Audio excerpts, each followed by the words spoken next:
Welfare అని చెప్పి నేను నీళ్లు ఊరికే ఇస్తున్నా, కరెంటు ఊరికే ఇస్తున్నా, ఇవన్నీ చెప్పారు.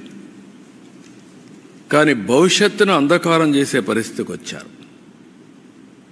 ఇక్కడ కూడా మన రాష్ట్రంలో మీరు చూస్తే అక్కడ కొద్ది టైం తీసుకున్నారు, కానీ మన రాష్ట్రంలో 5 ఏళ్లలోనే బటన్ నొక్కే కార్యక్రమానికి విసుగొచ్చే పరిస్థితికి వచ్చారు.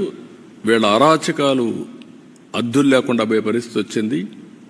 ఎగో ప్రాబ్లమ్స్ కూడా చిన్న పెద్ద లెక్క లేకుండా ఇష్టానుసారంగా మాట్లాడడం, ఆ గర్వం, ఎగో, ఏదో ఎక్కడి నుంచో వచ్చినట్టు ప్రవర్తించడం, ఆ హంబుల్నెస్ లేకుండా పోవడం, ఇవన్నీ జరిగాయి. ఢిల్లీలో జరిగిన liquor is nothing compare to Andhra Pradesh. ఎవరైనా సరే లిక్కర్లో ఇన్వాల్వ్ అయిన వాళ్ళు ఇంతవరకు ఆ ఫ్యామిలీస్ కూడా బాగుపడవు. అంటే అది పాపిస్ట్ డబ్బులు.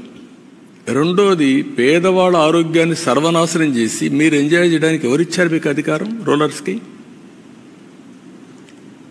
మామూలుగానే లిక్కర్ అనేది నేనున్నప్పుడే ఈఎన్ఏ ఎక్స్ట్రా న్యూట్రల్ ఆల్కహాల్ తయారు చేశాను 2 times న్యూట్రలైజ్ చేయడానికి. ఎందుకు? అందులో ఉండే ఇంప్యూరిటీస్ అన్నీ పోవాలి, కొంతవరకు అనేది అవుతుందని. ఇప్పుడు మీరేం చేశారు? రా లిక్కర్ ఇచ్చే పరిస్థితికి వచ్చారు. టోటల్గా ఆ లిక్కర్ తాగితే ఏమవుతుందో తెలియకుండా కిడ్నీస్ ఫెయిల్ కావడం, చాలా సమస్యలు వచ్చాయి. సిస్టాన్ని మొత్తం సర్వనాశనం చేశారు. డిస్టిలరీస్ లాగేసుకొని డిస్ట్రిబ్యూషన్ అంతా వెళ్ళే చేసి సెకండ్స్ అమ్మి ఆడి నుంచి ఎక్కడ చూసినా ఆన్లైన్ పేమెంట్స్ లేకుండా చేసే పరిస్థితికి వచ్చారు. ఇక్కడ మొన్న చూశారు మీరు ఋషికొండ దేవతలు అక్కడ ఇచ్చేశారు. మెడిటేషన్ చేసి అక్కడంతా నివసించిన ప్రదేశం మనం చెప్పుకుంటే ఆ ప్రదేశంలో పోయి ప్యాలెస్ కట్టుకోవాలని,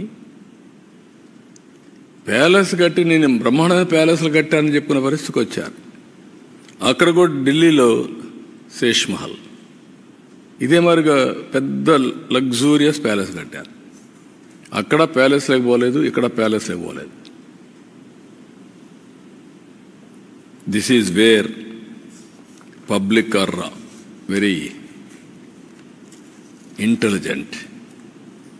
ఇక్కడ మాట్లాడితే ఇప్పుడు కూడా మాట్లాడుతున్నారు. 10 లక్షల కోట్ల రూపాయలు అప్పులు చేసి మేము ఏదో ఇచ్చాం, మీరు ఇవ్వలేదు అనే మాట్లాడే పరిస్థితికి వచ్చారు. ఎంఆర్ఓ ఆఫీసులు తాకట్టు పెట్టి, లిక్కర్ని 25 ఏళ్ళు తాకట్టు పెట్టి డబ్బులు తీసుకొచ్చి ఇచ్చి మళ్ళా మీరు అవన్నీ మాట్లాడుతుంటే ప్రజలకు గుర్తుండవనుకుంటే ఇది చాలా పొరపాటిది. అందుకే ఇక్కడ కూడా బటన్ నొక్కే కార్యక్రమం సక్సెస్ కాలేదు. ఢిల్లీలో కూడా ఏవైతే ఫెయిల్డ్ మోడల్స్ ఉన్నాయో ఆ మోడల్స్ కూడా ప్రజలు ఆమోదయోగ్యం చెప్పలేదు. 27 yearsకి ఆ ప్రభుత్వాన్ని పంపించి చేసే పరిస్థితికి వచ్చారు.